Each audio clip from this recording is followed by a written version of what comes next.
Lily didn't see them coming. 1 second she was juggling her messenger bag and a cardboard box of archival supplies, trying to fish her keys from her jacket pocket. The next, someone grabbed her from behind, arm around her waist like an iron bar, hand clamping over her mouth before she could draw breath to scream. The box flew from her hands. She heard the crack of expensive micro spatulas hitting pavement, the scatter of acid-free paper across wet concrete. Her bag, laptop inside, thesis notes, her entire academic life, slid into a puddle. No, she tried to scream anyway. The sound died against the leather glove pressed over her lips, came out as nothing, as less than nothing. Quiet. The voice in her ear was male, accented, cold as a blade. Be smart. Smart. The word was almost funny. Lily had 2 graduate degrees. She could read Latin and medieval Italian. She could restore manuscripts so delicate they'd crumble if you breathed wrong. But none of that had prepared her for this, for being lifted off her feet like she weighed nothing, for being dragged backward into darkness while the museum's security light became a distant, useless star. She kicked, hard, her sneaker connected with someone's shin. Porca putana! A different voice, younger, pissed off. She's fighting! Then make her stop. Something pressed over her nose and mouth. Cloth, sweet-smelling, chemical. Chloroform, her brain supplied helpfully like she was taking an exam. Used in kidnappings. Causes unconsciousness in approximately 2 minutes. Side effects include... The thought dissolved. The world tilted sideways. Lily's legs turned to water beneath her. Someone caught her. She felt herself being lifted, felt the night air against her face for 1 more second before everything went black. Her last conscious thought was absurdly practical. I left the conservation lab unlocked. Hello, my friend. Before we start, make sure to like and subscribe to the channel, like the video and share with loved ones, and tell me in the comments where you're watching from and what time it is there. That way, YouTube will keep showing you stories just like this one. Now, let's begin. That was the first thing that came back. Not sight, not sound, just pain. Her head throbbed like someone had used it as a drum. Her wrists burned. Her shoulder screamed where it was pressed against cold metal. Lily tried to move and realized she couldn't. Her arms were wrenched behind her back. Wrists bound so tight she could feel her pulse hammering against the restraints. Zip ties. The plastic bit into skin with every breath. A blindfold covered her eyes. Not cloth. Silk. Expensive silk that someone had tied tight enough to make her temples throb. Well, she thought through the haze of pain and terror, at least my kidnappers have good taste. That's something to tell the police, if I live long enough to meet police.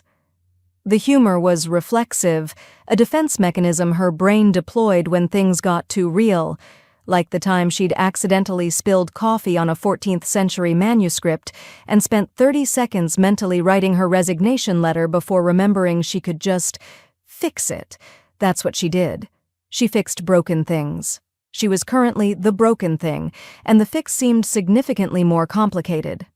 She was moving. No, being moved. The floor beneath her vibrated with engine noise. A van. She'd been thrown into a van like cargo. Voices filtered through the panic. Male, Italian, speaking too fast for her college-level comprehension to follow, but she caught fragments. Quanto manca? 20 minutes. He's waiting at the estate. She better be the right one this time. Right one. The words made her stomach drop. They thought she was someone specific.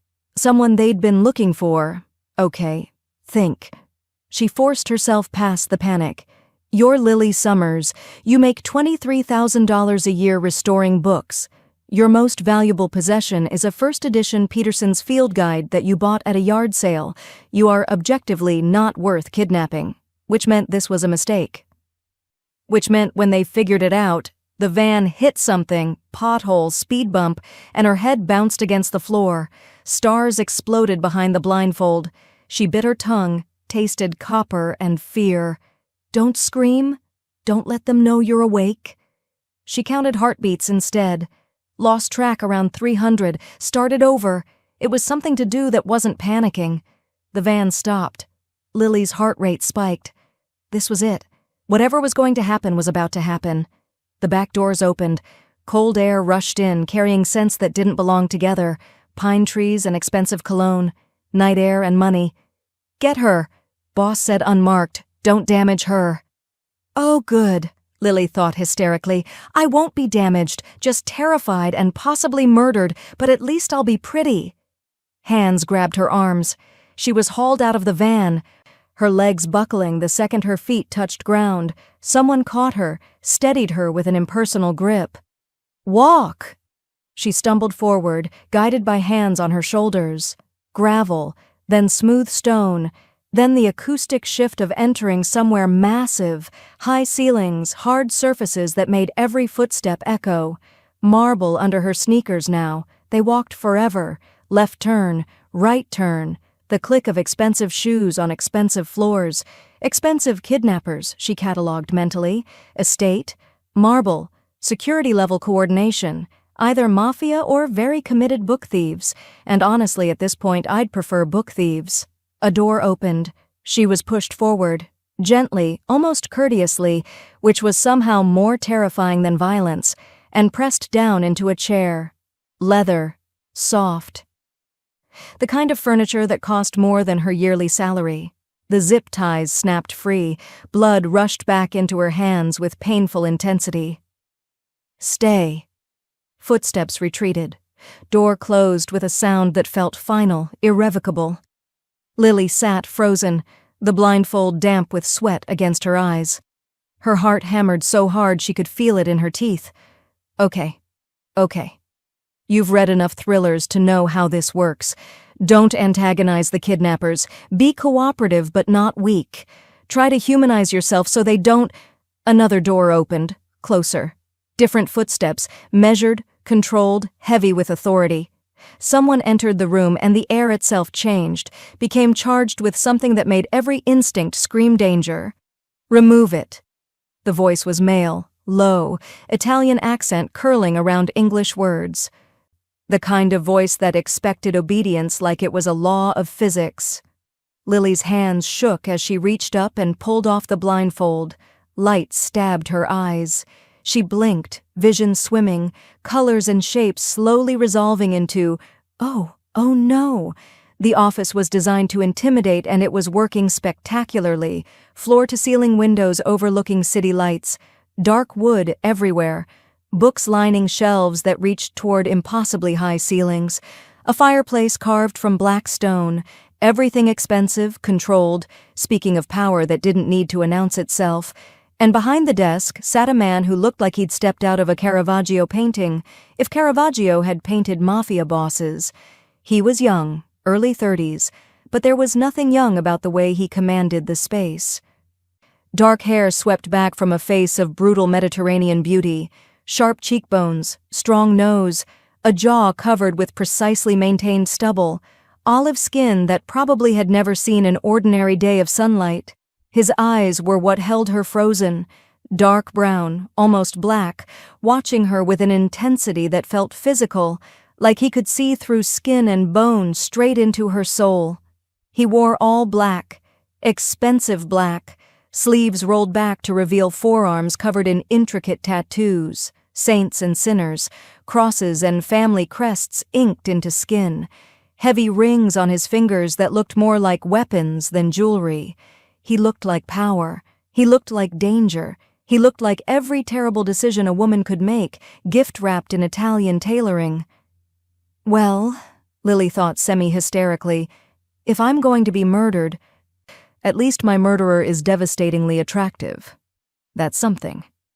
"You're awake," he observed, his voice that same low rumble. "Good." Lily's throat was dry, but she forced the words out anyway.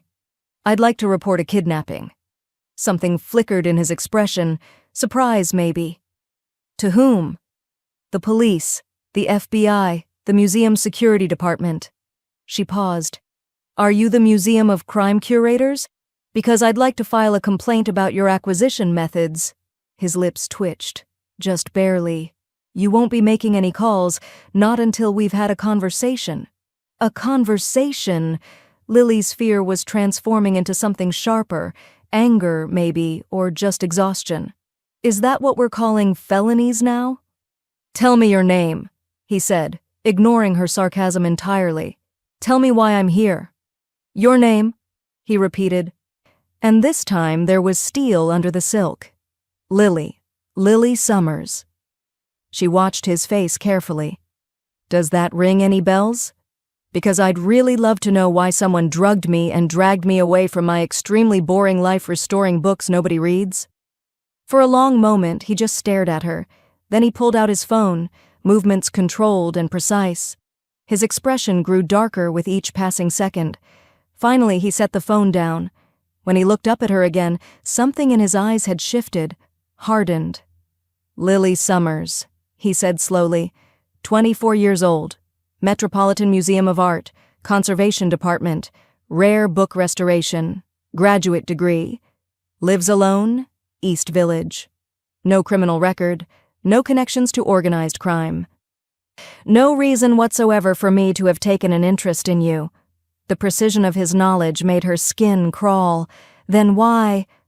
Because, he interrupted, standing now, moving around the desk with fluid grace, my men were supposed to acquire Valentina Volpe, the fiancée of Marco Volpe, who has been moving against my operations. We were going to use her as leverage. He stopped directly in front of her chair, close enough that she had to look up to meet his eyes. But they grabbed the wrong girl, he continued softly. They grabbed you. The words hit her like a physical blow. Then let me go. This is a mistake. I won't say anything.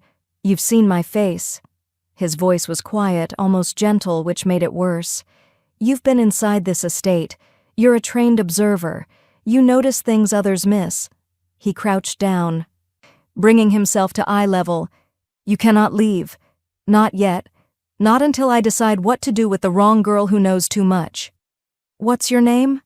The question escaped before she could stop it. His lips curved. Not quite a smile. Serafino Greco. Well, Serafino Greco, Lily heard herself say, her voice steadier than she felt. I hope you have a really good lawyer, because kidnapping charges are serious and I'm pretty sure, but I grabbed the wrong person isn't a valid legal defense. He stared at her for a long moment. Then he laughed, low, genuine, surprised. You're either very brave or very foolish, Lily Summers. I'm a grad student, she said. We're all a little bit suicidal. He stood looking down at her with those impossible dark eyes. You belong to me now. Wrong girl or not, you're mine until I decide otherwise. The words hung in the air between them like a verdict. You belong to me now. Lily stared up at Serafino Greco, at his perfect, terrible face, at those dark eyes that seemed to see straight through her, and felt something shift inside her chest. Not acceptance, not submission. Something closer to the moment when you're restoring a manuscript and realize the damage is worse than you thought, that this is going to take longer, require more precision, demand more of you than you'd planned. I don't belong to anyone, she said, proud that her voice didn't shake. I'm a person, not a rare book you can just acquire for your collection. His lips curved slightly. No, you're far more complicated than a book. He straightened, moving back toward his desk with that controlled grace. Books don't talk back. Then you're reading the wrong books. He glanced at her over his shoulder, and for a moment, just a moment, something almost like amusement flickered in his expression. Then it was gone, replaced by that same calculating intensity. Sit, he commanded, gesturing to the chair she'd just vacated. I'm already sitting. Sit comfortably. This will take time to explain, and I prefer not to repeat myself. Lily stayed exactly where she was, perched on the edge of the leather chair, like she might need to run at any moment. Which, to be fair, she might. Serafino sighed. A small sound, barely audible, but it carried the weight of someone dealing with an inconvenience. He sat behind his desk, leaning back in his chair, and studied her with that unnerving focus. "Here is your situation, Lily Summers," he began, his accent making her name sound almost lyrical. "I cannot release you. You've seen my face, my home, my operation. You heard my men speak. You're trained to notice details. It's your profession. Within an hour of your release, you could provide police with enough information to cause significant problems for me." "I wouldn't." "You would." His voice cut through her protest like a blade. "Perhaps not immediately. Perhaps you'd convince yourself you could forget, move on, return to your normal life. But eventually, when you felt safe, when the fear faded, you would talk. To a friend, to police, to someone.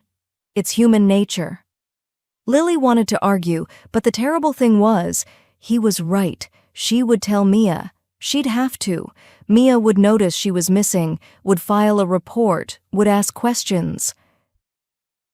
And Lily had never been good at lying to her best friend. "So what's the alternative?" she asked. "You keep me locked up forever? Because that seems logistically complicated."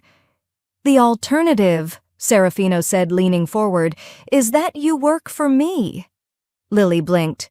"I'm sorry, work for you? Doing what exactly?" "I restore books. Somehow I don't think your organization has a lot of damaged manuscripts lying around that need archival attention." "You're going to pose as someone else," he said simply, "for 1 month, after which, assuming you've fulfilled your contract, you'll be free to return to your life." "Pose as—" Lily's brain struggled to process this. "You want me to pretend to be someone?" "Who?" "Valentina Volpe." The name meant nothing to her. "The woman your men were actually supposed to kidnap?" "Yes." Serafino pulled a photograph from his desk drawer and slid it across the polished surface toward her. "Marco Volpe's fiancée.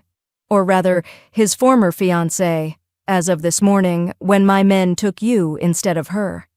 Lily picked up the photo with shaking hands. The woman staring back at her was beautiful. Dark hair, elegant features, the kind of bone structure that suggested old money and good breeding. She looked nothing like Lily. "We look nothing alike," Lily said flatly. "Volpe and I have never met face to face. Our organizations operate through intermediaries. He's seen photographs of you, or rather, of Valentina, but only from a distance, at social functions. With the right styling, the right coaching, you could pass." "This is insane." "This is business." Serafino's voice was calm, matter-of-fact. "Marco Volpe has been consolidating power, moving against my territories. His engagement to Valentina was meant to legitimize his operations. Her family has connections to banking, politics, legitimate society. With her at his side, he becomes untouchable."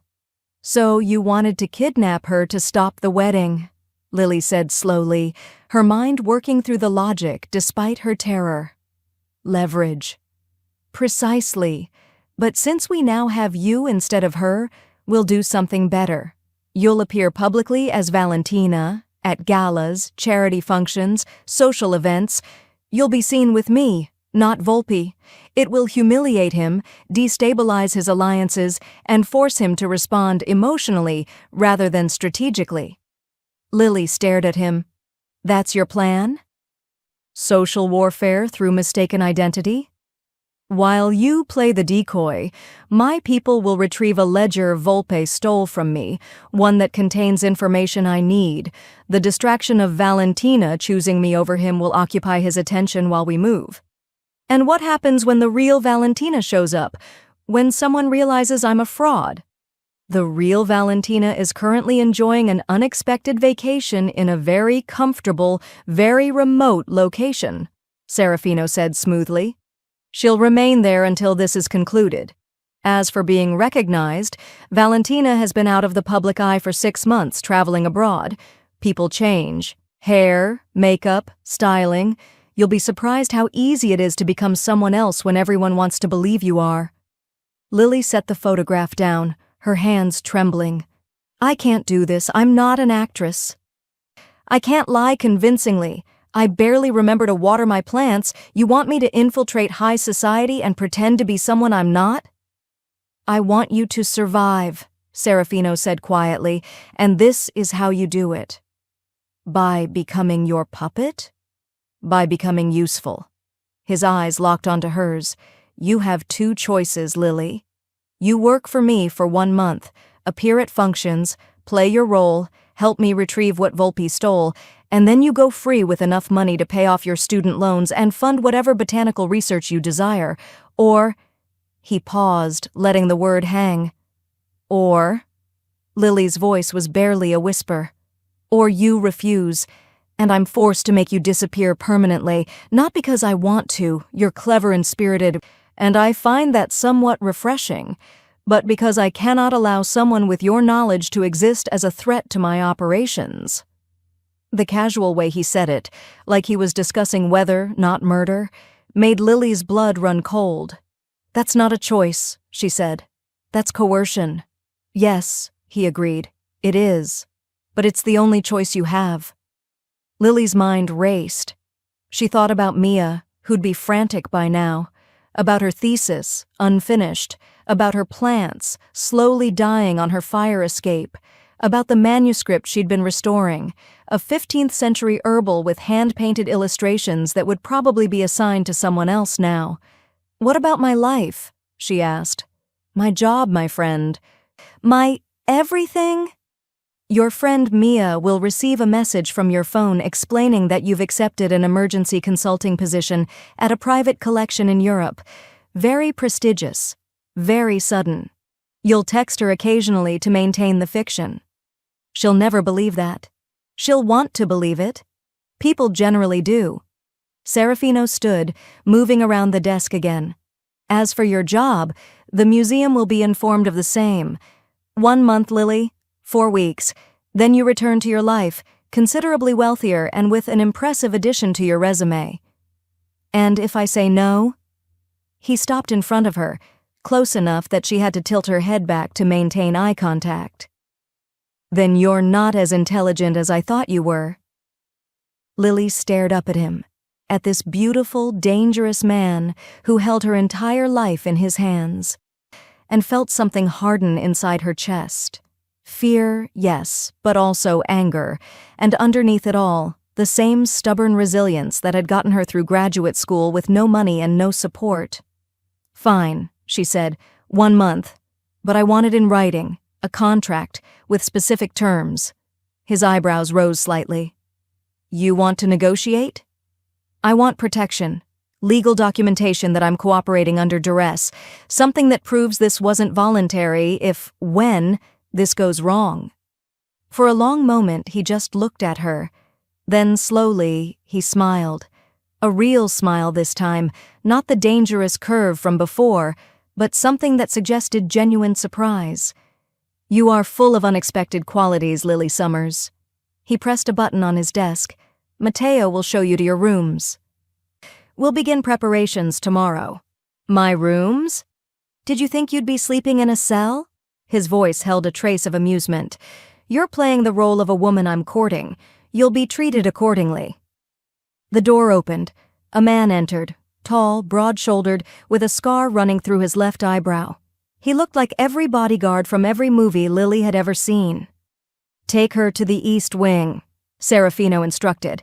"Make sure she has everything she needs." Lily stood on shaky legs. As she moved toward the door, she couldn't resist one last comment.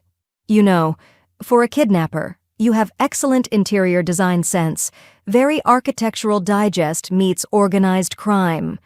She heard Serafino's low laugh behind her as Matteo led her into the hallway. The rooms turned out to be a suite larger than Lily's entire apartment. Bedroom with a bed that could sleep 4, sitting area with furniture that looked like it belonged in a museum, bathroom with marble everything and a tub that was basically a small pool, floor-to-ceiling windows overlooking manicured gardens lit by subtle landscape lighting. It was beautiful. It was luxurious. It was a cage. Matteo positioned himself outside the door, not guarding exactly, but present, watching. Lily stood in the center of the bedroom, surrounded by more wealth than she'd ever seen in one place, and felt the fear she'd been holding at bay finally crash over her.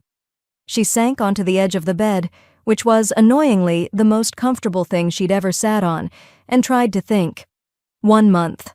She had to survive 1 month pretending to be someone she wasn't, playing a role in some mafia power struggle, all while being held captive by a man who looked like a Renaissance painting and spoke like death wrapped in silk. Okay, she thought. Okay. You've dealt with difficult situations before. You once restored a manuscript that had been damaged by water, mold, and what appeared to be cat urine. You can handle this. She stood, moving to the window, the estate stretched out below her. Gardens, walls, lights in the distance that had to be the city. Somewhere out there was her real life, her apartment, her friend, her future. She just had to survive long enough to get back to it, and maybe, just maybe, find a way to turn being the wrong girl into being the right person to bring Serafino Greco's entire operation crashing down, if she didn't get killed first. Lily woke to sunlight streaming through windows she didn't recognize. In a bed that felt like sleeping on a cloud, wearing clothes that weren't hers. For a blissful 3 seconds, she thought maybe it had all been a nightmare. Then she saw Matteo's shadow outside her door, and reality crashed back in with the subtlety of a wrecking ball. Right. Kidnapped. Mafia. Shadow fiancé. The usual Tuesday morning. She sat up, taking stock of her situation with the same methodical approach she used when assessing a damaged manuscript. First, identify all problems. Second, prioritize by severity. Third, develop a restoration plan. Problem 1. She was being held captive by an Italian crime boss who looked like he'd stepped out of a Caravaggio painting. Problem 2. She had to pretend to be someone else for a month or face permanent disappearance. Problem 3. The bed was so comfortable she'd actually slept well despite the existential terror, which felt like a moral failing. She threw off the covers, silk because of course they were, and padded to the bathroom. Someone had left clothes for her. Expensive clothes, the kind with tags that probably had Italian names she couldn't pronounce. Well, she thought, examining a cashmere sweater that cost more than her monthly rent. If I'm going to be a captive, at least I'm a well-dressed one. Over the next 3 days, Lily fell into a routine. Not by choice. Routines were forced on her through the simple reality of captivity, but she adapted because that's what she did. You didn't become a book restorer without learning patience, observation, and the ability to work within extremely precise constraints. She studied the estate like it was a manuscript, memorized the layout during supervised walks through the gardens, counted the guards' shift changes, 6 a.m., 2 p.m., 10 p.m., like clockwork, noted which doors were locked, which windows had sensors, where the security cameras had blind spots. Matteo accompanied her everywhere, silent and watchful. She tried conversation a few times. So, Matteo, do you have a family? Silence. How long have you worked for Serafino? Silence. If you were a rare book, what kind would you be? I'm thinking maybe a medieval psalter. Very serious, lots of illuminated intimidation. He'd almost smiled at that one. Almost. Serafino himself was absent. According to the staff, a small army of people who appeared, cleaned, delivered meals, and vanished like very efficient ghosts. He was handling business, which Lily assumed meant doing crime things she was better off not knowing about. She spent her time in the estate's library, because of course there was a library, and of course it was spectacular. 3 stories of books, rolling ladders, first editions that made her fingers itch to touch them. Someone in Serafino's organization had taste. Probably Serafino himself, given how he'd looked at her when she'd mentioned his interior design sense. On the 4th morning, Lily woke up with a plan. It was a terrible plan. Possibly the worst plan she'd ever conceived. But captivity was making her restless, and she needed to do something or she'd lose her mind. She was going to attempt an escape. Not a real escape. She wasn't that delusional. The estate was a fortress. Matteo was basically a wall with legs, and she had no idea where she was in relation to the city, but a symbolic escape. A test. She needed to know exactly how much freedom she didn't have. Plus, if she was being honest, she wanted to see what Serafino would do. The opportunity came that afternoon during her supervised garden walk. Matteo's phone rang, the first time she'd ever heard it make a sound. He answered in rapid Italian, his attention diverted for exactly 15 seconds. Lily didn't run. Running would be stupid.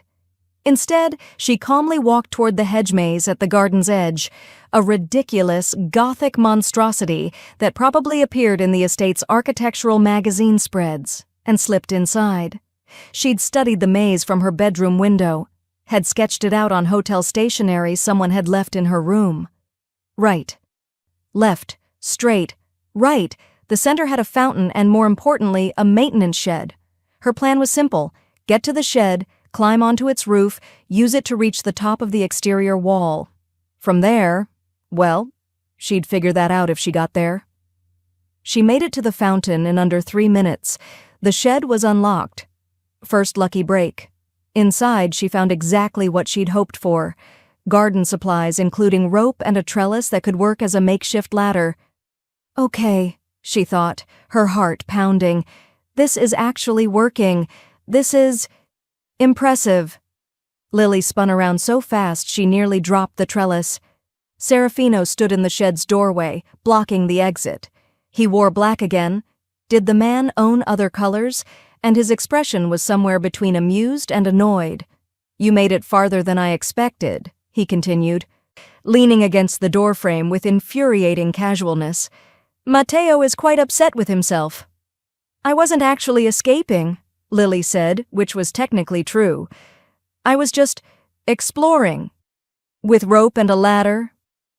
I'm very thorough in my explorations. His lips twitched.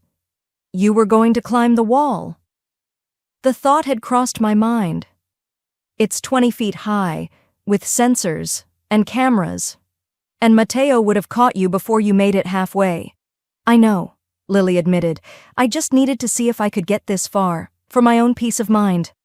Serafino studied her for a long moment, his dark eyes unreadable. Then, unexpectedly, he laughed. A real laugh, low and genuine, that transformed his entire face. You attempted an escape you knew would fail just to prove you could try, he said. That's either remarkably brave or remarkably stupid. Grad student, Lily reminded him. We're all a little bit suicidal. He stepped into the shed, and the space suddenly felt much smaller. You have spirit, Lily Summers, more than most people in my world. Most people in your world probably weren't kidnapped against their will. Fair point. He gestured toward the door. Come. If you want to explore, I'll show you the parts of the estate you're actually allowed to see. That evening, unable to sleep, Lily found herself wandering the halls of the estate. Matteo had been replaced by a different guard, younger, less intimidating, who followed at a discreet distance but didn't stop her from moving around. She ended up in the library again, drawn to it like a moth to flame. The space was empty, lit only by ambient lighting that made the leather-bound spines glow like jewels. She climbed one of the rolling ladders, running her fingers along the shelves, reading titles in Italian, Latin, French. Someone had curated this collection with serious knowledge: Renaissance philosophy next to medieval theology, botanical texts from the 16th century, first editions that belonged in museums. She pulled out a book almost reverently, a first edition of Dioscorides de Materia Medica from 1554. The leather binding was in remarkable condition. Someone had taken care of it, had understood its value. You have good taste. Lily nearly dropped the book. Serafino stood at the base of the ladder, looking up at her with that same intense focus. You scared me, she said, clutching the book to her chest. You're in my library at midnight. I could say the same. I couldn't sleep. She climbed down carefully, the book still in her hands. This is an incredible collection. Who curated it? I did. He moved closer, taking the book from her hands with surprising gentleness. Over many years. This one I found in Florence. An estate sale. The family didn't know what they had. It's in remarkable condition. Someone loved it once. Yes. His fingers traced the binding. Someone did. They stood close now, the book between them like a bridge. In the dim light, Serafino looked less dangerous, more human. The sharp edges of his face softened. His eyes, usually so controlled and calculating, showed something that looked almost like loneliness. "Why books?" Lily asked quietly. "Why collect them if your business is—" She trailed off, not sure how to finish that sentence. "Violence? Crime?" He smiled slightly. "Books are permanent. They outlast empires, survive wars, carry knowledge across centuries. Everything else in my world is temporary. Alliances, power, even life. But books—" He set the Dioscorides back on a table with careful precision. "Books remain. That's almost poetic. For a kidnapper. I contain multitudes." Lily laughed despite herself. "Did you just quote Walt Whitman?" "I read, Lily. Perhaps you shouldn't be so surprised." "I'm not surprised, I'm just—" She paused, searching for words. "I'm trying to reconcile the man who collects rare books with the man who had me drugged and thrown in a van. Perhaps they're the same man." His voice was quiet. "Perhaps people are more complicated than the worst thing they've ever done. That's a convenient philosophy for someone who does terrible things." "Yes," he agreed. "It is." They fell into silence. Lily found herself studying him, really studying him, the way she'd study a manuscript to understand its history. The tattoos visible at his collar, the slight scar through his left eyebrow, the way he held himself, always controlled, always aware of the space around him. "Why do you do it?" she asked. "The crime, the violence, all of it. You clearly have money, taste, intelligence. You could do anything." "I do what I was raised to do. My father built this organization, his father before him. It's legacy, Lily, heritage. The same reason you restore books, to preserve what came before." "That's not the same thing at all, isn't it?" He moved closer, and she found herself backed against the bookshelf. Not threateningly, just close. "We both inherited something from the past. We both work to maintain it, protect it, pass it forward. I preserve knowledge, you preserve violence. I preserve family, there's a difference." His hand reached past her, pulling another book from the shelf. Their shoulders brushed, just barely, just enough for Lily to feel the heat of him, smell that dark cologne that had haunted her since the kidnapping. The book he'd pulled was in Italian. He opened it, showing her an inscription in faded ink. "This belonged to my grandfather," he said quietly. "He taught me to read using these books. Before he taught me the family business, he taught me literature, philosophy, history. He used to say that a man who only knows violence is just an animal, but a man who knows beauty and chooses violence anyway, that's a dangerous man. Is that what you are? Dangerous?" He looked at her, and the intensity in his dark eyes made her breath catch. "Yes." They stood frozen, the book between them, the air thick with something Lily couldn't name. Tension, awareness, the strange, impossible pull of attraction to exactly the wrong person. "I should go," Lily whispered. "Yes," Serafino agreed, but neither of them moved. His hand came up slowly, giving her time to pull away. His fingers brushed her jaw. Just barely, just enough to make her heart hammer. "You're not what I expected, Lily Summers." "Neither are you, Serafino Greco." The moment stretched between them, dangerous and electric. Then Serafino stepped back, breaking the spell. "Your training begins tomorrow," he said, his voice returning to that controlled, business-like tone. 6 a.m. Don't be late." He left the library without looking back. Lily stood alone among the books, her heart racing, her skin still warm where he'd touched her, and tried to convince herself that whatever had just happened meant nothing. She failed. Lily stood in front of a mirror that was probably worth more than her car, if she still had a car, and barely recognized herself. The transformation had taken 6 hours. 6 hours of hairstyling, makeup application, wardrobe consultation, and what could only be described as deportment coaching, from a terrifyingly elegant woman named Julia, who spoke 4 languages and had opinions about posture that bordered on religious fervor. "Valentina Volpe does not slouch," Julia had said approximately 70 times. "Valentina Volpe glides. She does not walk. She processes through space like a queen." "Valentina Volpe sounds exhausting," Lily had muttered. Now, looking at her reflection, she understood the effort. The woman staring back at her looked nothing like Lily Summers, broke grad student who lived on coffee and denial. This woman wore a gown that probably cost more than a semester's tuition, deep emerald silk that made her skin glow and her eyes look mysterious rather than tired. Her hair, usually pulled into a functional bun, cascaded in dark waves over bare shoulders. Diamond earrings, real diamonds, Julia had assured her, caught the light with every movement. She looked expensive, sophisticated, dangerous. She looked like someone Serafino Greco would choose. "You look perfect," Julia said, appearing behind her with the sudden silence of expensive staff everywhere. "He's waiting downstairs." Lily's stomach dropped. "Right, the gala, the public debut of the fake fiancé. Just a normal Friday night.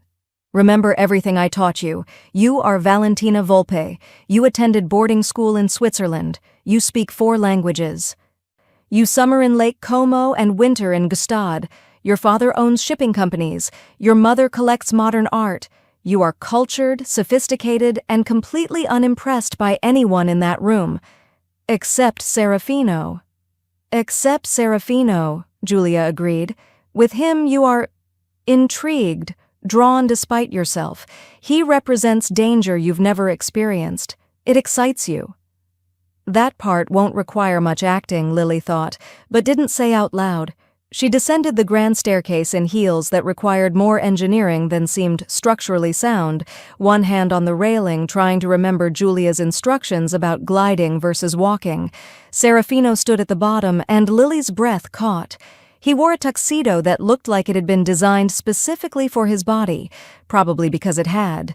Black on black, perfectly tailored, making him look like some Renaissance prince who'd traded his kingdom for something darker. His hair was swept back, his jaw freshly shaved, those dark eyes watching her descent with an intensity that made her nearly miss a step. "Careful," he said quietly, offering his hand as she reached the last stair. "I need you intact for tonight." How romantic. Every girl dreams of being needed for strategic Mafia purposes. His lips quirked. "You look..." He paused, searching for words. "You look perfect." Something in his voice made the compliment feel more real than it should. Lily took his offered hand, feeling the warmth of his skin, the controlled strength in his grip. "I feel like a fraud," she admitted quietly. "Good." His thumb brushed over her knuckles, brief, subtle, devastating. "The best performances come from people who don't quite believe their own lies. It keeps you sharp." "Is that what this is? A performance?" He looked at her for a long moment, his dark eyes unreadable. "Tonight, everything is a performance. Remember that." The gala was held at a historic villa that made Serafino's estate look modest by comparison.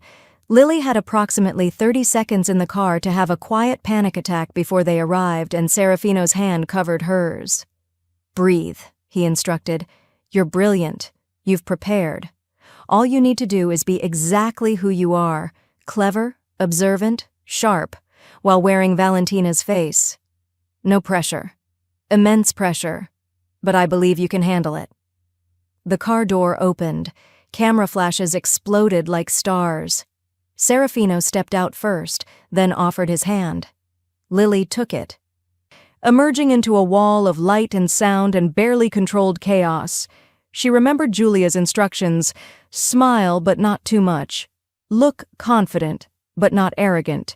You are valuable, and you know it. Serafino's hand settled at the small of her back, possessive, protective, real enough that she could feel the heat through silk. They walked into the villa together, and Lily felt 100 eyes tracking their movement. "They're staring?" she murmured. Of course they are. The question is why? Because they believe you're Valentina, or because they suspect you're not? That's not comforting. It wasn't meant to be. Inside, the villa was a masterpiece of Renaissance architecture and modern wealth. Crystal chandeliers cast light over marble floors. Servers in white gloves circulated with champagne. Every person in attendance looked like they bought their clothes from places that didn't have price tags. Lily's academic brain automatically catalogued details. 17th century frescoes on the ceiling, likely restored. Original Caravaggio in the corner, possibly stolen given the company. Furnishings that belonged in museums. Stop analyzing the art, Serafino said quietly. Valentina wouldn't care about provenance. Lily does, though. Tonight, Lily doesn't exist. They moved through the crowd together. Serafino introduced her with casual confidence. Valentina Volpe, my companion for the evening. Each time, Lily felt a small thrill of successful deception as people accepted the lie without question. She fielded questions about her family, her education, her interests, answering with the backstory Julia had drilled into her until she could recite it in her sleep. She laughed at appropriate moments, remained politely distant at others, and felt herself settling into the role like it was a costume she'd worn before. "You're a natural," Serafino murmured during a quiet moment. "I'm almost concerned." "Don't be, I'm internally screaming. Externally, you're flawless." His hand hadn't left her back. Every time they moved, he guided her with subtle pressure, protection and possession in equal measure. She should have hated it. Instead, she found it strangely grounding. Then she saw the man watching them from across the room. He was tall, broad-shouldered, with a face that might have been handsome if it wasn't currently twisted into something between suspicion and hostility. His gaze locked onto Lily with an intensity that made her skin prickle. "Who is that?" she asked quietly. Serafino's hand tightened on her back. "Lorenzo Sante, one of Volpe's lieutenants. And a problem. Should we leave?" "No, that would confirm his suspicions. We stay, we perform, and we convince him you're exactly who we claim you are." Lorenzo crossed the room with deliberate purpose, his eyes never leaving Lily's face. He stopped directly in front of them, close enough to violate social convention. "Valentina," he said, his voice heavy with skepticism and an accent that suggested Roman streets rather than Roman villas. "It's been so long, I almost didn't recognize you." Lily's heart hammered, but she kept her face calm. "You are Valentina. You are sophisticated. You are unimpressed." "Lorenzo," she said coolly, hoping that was his first name and not some kind of title. "How unexpected." "Unexpected?" His smile didn't reach his eyes. "We grew up together, Cara. Surely you remember. Summer in Capri 6 years ago. You, me, your cousin Alessia, we went sailing." Lily had no idea if this was true or a test. Her mind raced through possibilities. Deny it and risk exposure if it was real. Confirm it and risk exposure if it was a trap. She did what she always did when faced with insufficient information. She deflected. 6 years is a lifetime ago, Lorenzo. I'm surprised you remember such trivial details. I barely remember last summer, let alone— You had a birthmark. Lorenzo interrupted, stepping closer. Right shoulder, shaped like a star. Do you still have it, Valentina? Or did that change along with everything else about you? The threat was clear. He was calling her out, publicly. Lily felt panic rising, but before she could respond, Serafino moved. He didn't just step forward. He inserted himself between them with the kind of controlled violence that made Lorenzo instinctively step back. Serafino's hand came up, not touching Lorenzo but close enough to be a warning. "Careful," Serafino said, his voice soft and lethal. "You're addressing someone under my protection. I suggest you remember that before you continue this interrogation." "I'm simply reacquainting myself with an old friend," Lorenzo said, but his confidence had faltered. "You're testing my patience." Serafino's accent thickened with barely controlled fury. and suggesting that I don't know who I've chosen to accompany me tonight. That's insulting, Lorenzo, to both of us." The crowd around them had gone quiet. Everyone was watching now. Serafino turned to Lily, and the expression on his face made her breath catch. He looked at her like she was something precious, something worth defending, something his. "Dance with me," he said, not a request, a claim. He pulled her toward the dance floor before she could respond, his hand firm on hers, the other settling on her waist with possessive certainty. The orchestra was playing something slow and Italian. Puccini, maybe. Her brain supplied uselessly. "I don't know how to dance like this," Lily whispered urgently as he pulled her close. "Follow my lead."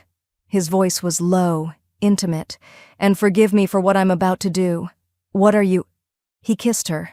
Not a gentle kiss, not a performance kiss.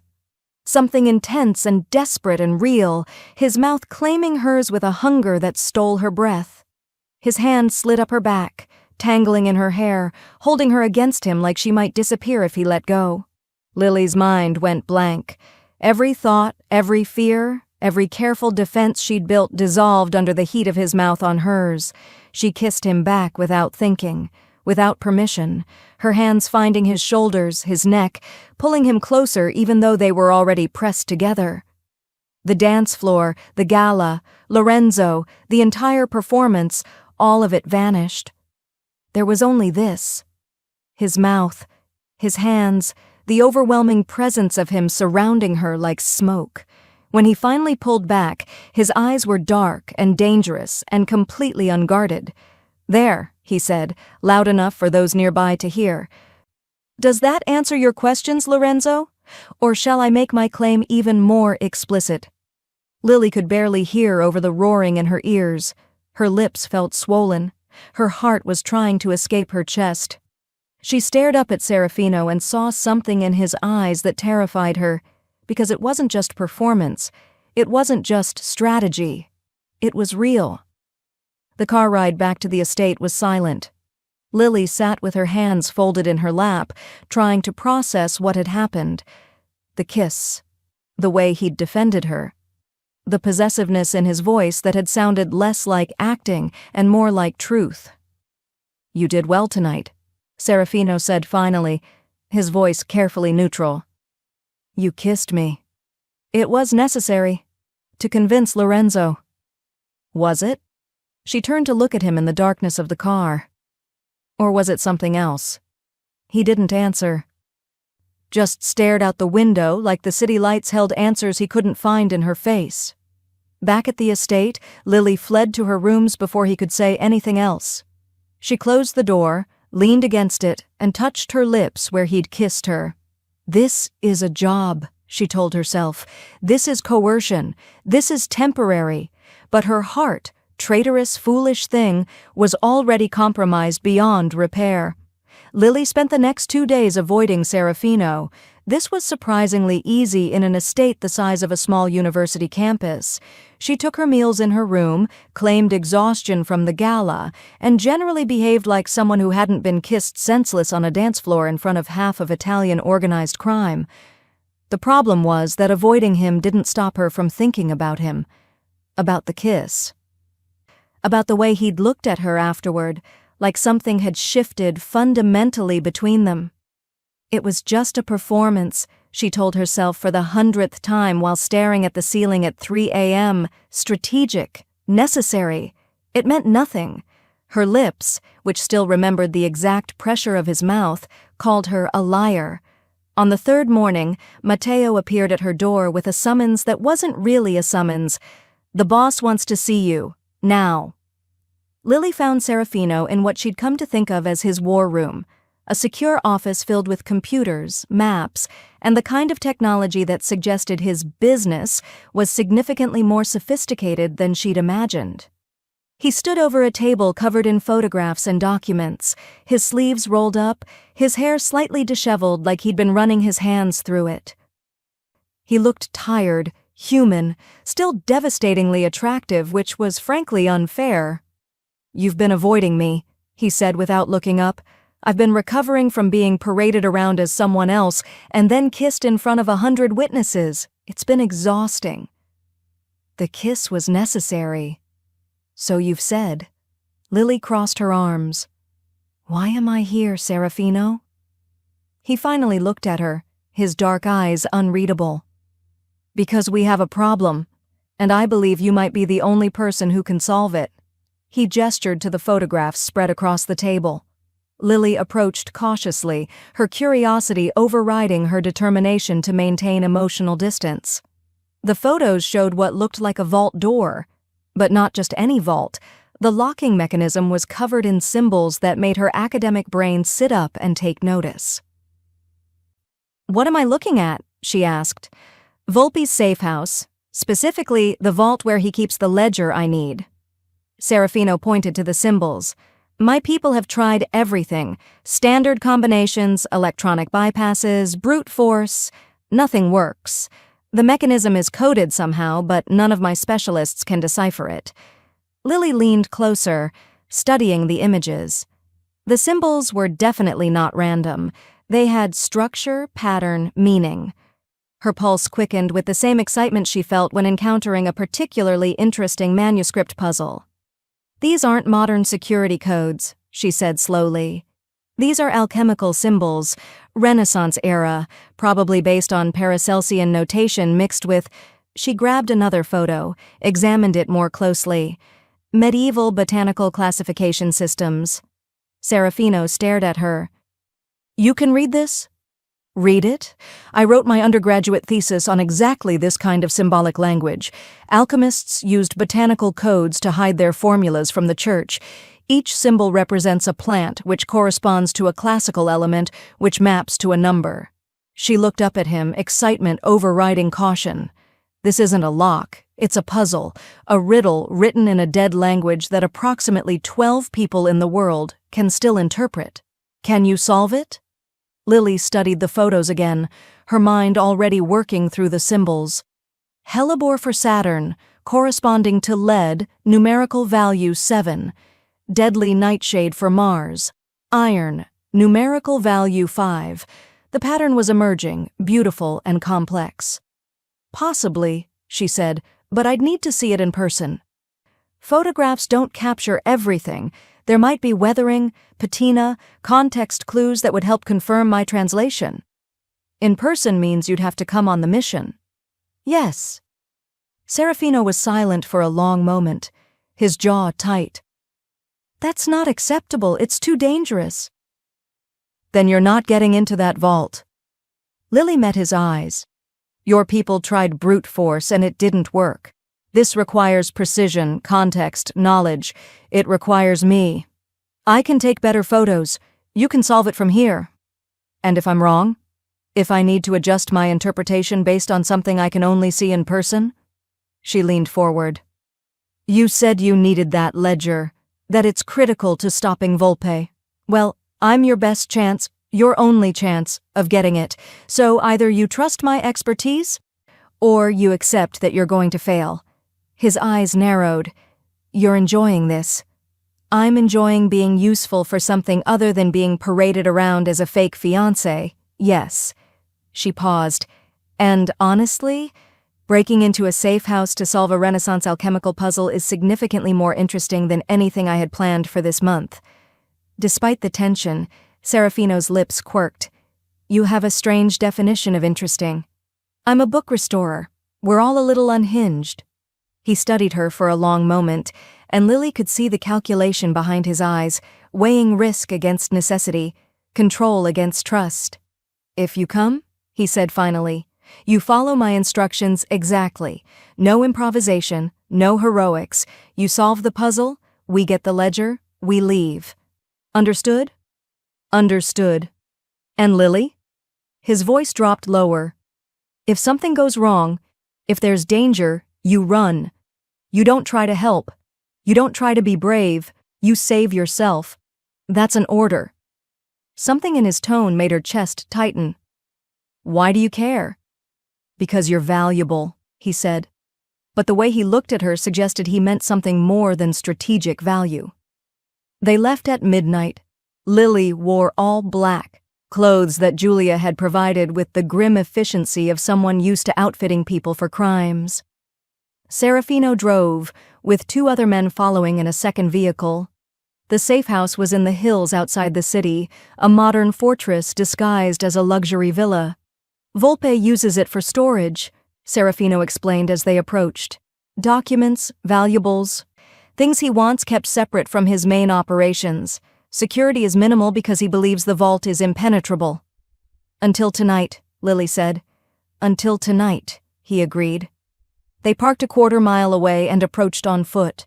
The property was dark, quiet. Serafino moved with the kind of fluid silence that suggested he'd done this 1,000 times. Lily tried to match his movements, feeling clumsy and too loud despite her best efforts. They bypassed the main entrance, entering through what Serafino called a security weakness, but looked like a standard window to Lily. Inside, the villa was sterile, impersonal, a storage facility pretending to be a home. Serafino led her through darkened hallways, his hand occasionally touching her back to guide her. They encountered no guards, no alarms. It felt too easy. "Where is everyone?" Lily whispered. Volpe's confident in his vault. Most of his security is perimeter-based. But Serafino's tone suggested he was also uneasy with the lack of resistance. The vault was in a basement level, behind a door that Serafino's people had already unlocked remotely. The room beyond was small, dominated by the vault door that Lily had seen in the photographs. Up close, it was even more impressive. The symbols weren't just carved. They were inlaid with different metals, each one corresponding to the alchemical association. Silver for Luna, gold for Sol, iron for Mars. "It's beautiful," Lily breathed. "It's a lock," Serafino said. "Can you open it?" Lily approached carefully, her fingers hovering over the symbols without touching. "Give me a moment. I need to read the full sequence." She studied the pattern, her mind translating symbols to plants to elements to numbers. The sequence was elegant, complex, designed by someone who understood both alchemy and security.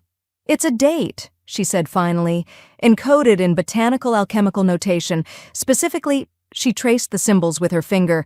October 31st, 1538, the date Paracelsus died. "You're certain?" 90%. The remaining 10% is whether Volpe used the Julian or Gregorian calendar, but given the Renaissance context, I'd bet on Julian. She entered the corresponding numbers into the mechanism. For a heart-stopping moment, nothing happened. Then, with a sound like exhaling, the vault door unsealed. "Brilliant," Serafino murmured. Inside, the vault was larger than expected, lined with shelves and filing cabinets.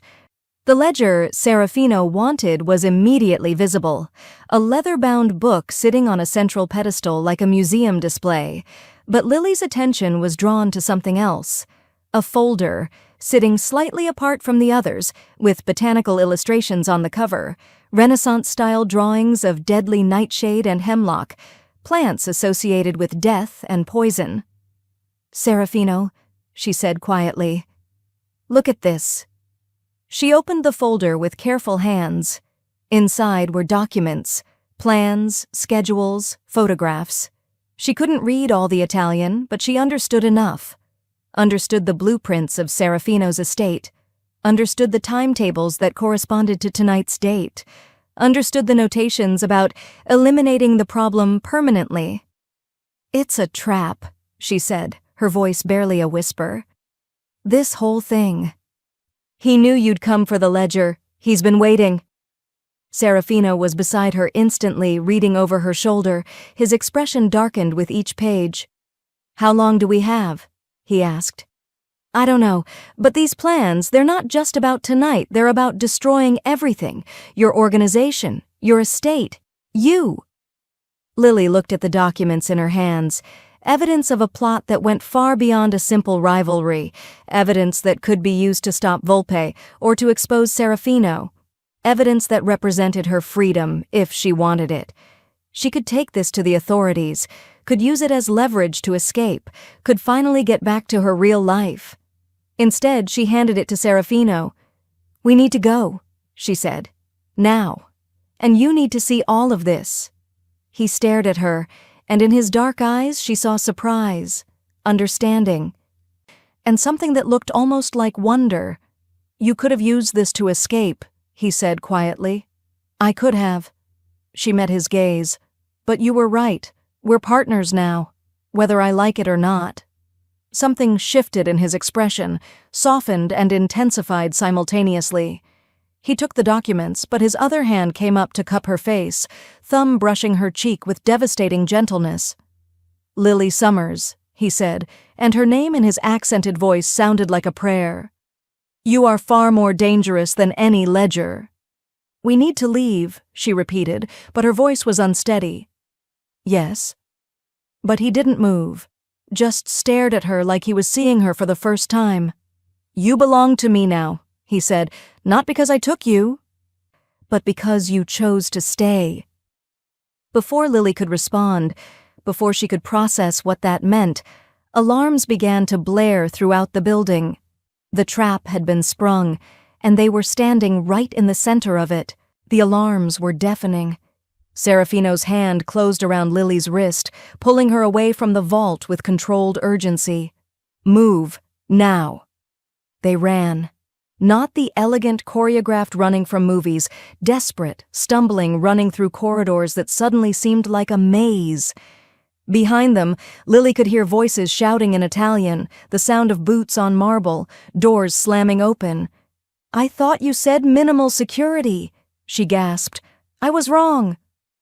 Serafino's voice was tight with fury. At himself, at the situation, she couldn't tell. The vault was the trap. Opening it triggered everything. They burst through a side door into the night air. The two men who'd accompanied them materialized from the shadows, weapons drawn, faces grim. Rapid Italian passed between them, too fast for Lily to follow. But the tone was clear. "We need to leave immediately." They made it to the vehicles as lights flooded the safe house behind them. Serafino pushed Lily into the car, his body shielding hers, then threw himself into the driver's seat. The engine roared to life. "Keep your head down," he commanded. Lily ducked as they accelerated down the private road, gravel spraying. She heard sounds that might have been gunfire, might have been something else, didn't want to know which. Her heart hammered against her ribs. The folder of documents was pressed against her chest where she'd instinctively grabbed it. They didn't stop driving until they were back in the city, lost in the maze of late-night traffic. Only then did Serafino's grip on the steering wheel loosen slightly. "Are you hurt?" he asked, his eyes never leaving the road. "No." "Are you?" "No." The single word carried the weight of everything unsaid. "But we could have been. You could have been." Back at the estate, Serafino disappeared into his office with the ledger and documents, leaving Lily with Matteo and instructions to stay in her rooms until further notice. She lasted approximately 40 minutes before the adrenaline crash hit, followed by the inevitable question, "What the hell am I doing?" She'd just broken into a Mafia safe house, had solved a Renaissance alchemical puzzle, had discovered assassination plots, had chosen, actively, consciously, to side with a criminal instead of using evidence to escape.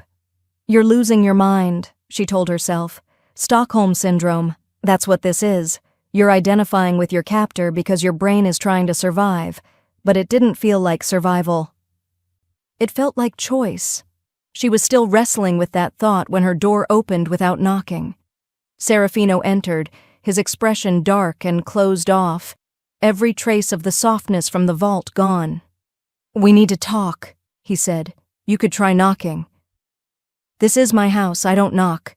He closed the door behind him. What happened tonight was unacceptable. Lily stood, defensive. "I solved your puzzle. I got you into the vault. I found evidence that Volpe was planning to kill you. You're welcome, by the way. You put yourself in danger." His voice was cold, controlled, the voice of the man who'd first interrogated her, not the man who'd touched her face in the vault. "That was not part of our agreement. Our agreement was that I'd help you get the ledger, which I did. By being present at an active crime scene. By nearly getting caught. By—" He stopped, jaw tight. By making me responsible for your safety in a situation where I couldn't guarantee it. I made that choice, not you. You made a foolish choice. He moved closer, and now she could see the fury beneath his control. You're an asset, Lily, a valuable one. But you're not trained for field work, you're not prepared for violence, and tonight you could have been killed because I allowed sentiment to override strategy. The word sentiment hit her like a slap. Is that what you're calling it? What would you call it? I don't know, Serafino. You tell me. Because one minute you're looking at me like I'm something precious, and the next you're calling me an asset. Her voice rose. Which is it? Am I a person to you or just another piece on your chessboard? He stopped, visibly struggling. You're a complication I didn't plan for. That's not an answer. It's the only answer I have. They stood facing each other, the air between them crackling with unresolved tension and everything they weren't saying. Then Serafino's phone rang. He answered it in Italian, his expression growing darker with each passing second. The conversation was brief, terse. When he ended the call, he looked at Lily with something that might have been regret. There's a problem, he said quietly. Another one? Your friend Mia filed a missing person report 3 days ago. The FBI has taken an interest. Lily's stomach dropped. What? An agent Reyes approached her yesterday, asking questions about your disappearance, about your work at the museum, about whether you had any connections to... He paused. To people like me. Mia doesn't know anything about you. She knows you disappeared. She knows your cover story about the European consulting position doesn't make sense. Serafino's voice was flat, emotionless. The FBI is building a case. They believe you're either a victim or a witness. Either way, you're now a federal interest. Lily sank onto the edge of the bed, her mind reeling. Mia. Of course Mia had filed a report. Of course she'd been worried. Lily had been so focused on surviving her own situation that she hadn't fully considered what her disappearance meant for the people who cared about her. What does this mean? She asked. It means keeping you here has become significantly more dangerous. For both of us. Serafino moved to the window, his back to her.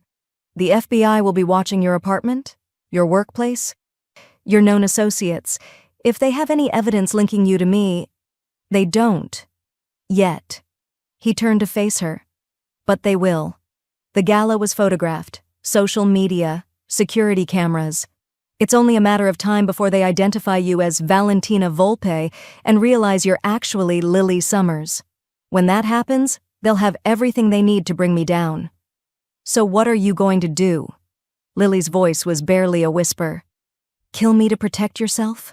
Something flashed in his eyes. Pain, fury. She couldn't tell. I'm going to move you.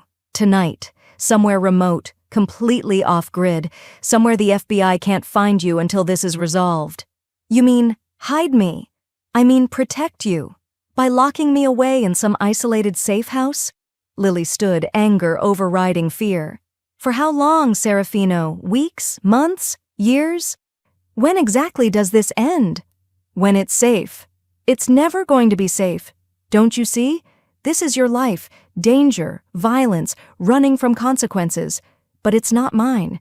I won't disappear completely just to protect your criminal empire. You don't have a choice. His voice hardened back into the cold control she hated. I'm making this decision for you. No. The word came out fierce, final. You don't get to do that anymore. Lily crossed the room until she was standing directly in front of him, close enough to see the war happening behind his dark eyes. Here's what's going to happen, she said, her voice steady despite her racing heart. You're going to use your resources, your money, your connections, your obviously very expensive lawyers to handle this legitimately. Make the FBI investigation go away through legal channels. Clear my name. Let me return to my life. That's not possible. Make it possible. You keep telling me how powerful you are, how much control you have. Prove it. Not through violence or hiding, but through the legitimate channels you claim to have access to. And if I refuse? Lily took a breath, knowing this was the edge, the point of no return. Then I walk out of here tomorrow morning and turn myself in to Agent Reyes. I tell them everything. The kidnapping, the fake identity, the vault, all of it. I become the witness they're looking for. Serafino's expression was unreadable. I can't let you do that. Then you'll have to kill me, because those are your only two options now. Help me legitimately, or lose me permanently. But what you can't do is keep me locked away like some guilty secret while you pretend the outside world doesn't exist. You're asking me to dismantle everything I've built. I'm asking you to choose. Lily's voice softened slightly. Choose whether I'm just an asset to be managed or whether I'm something more.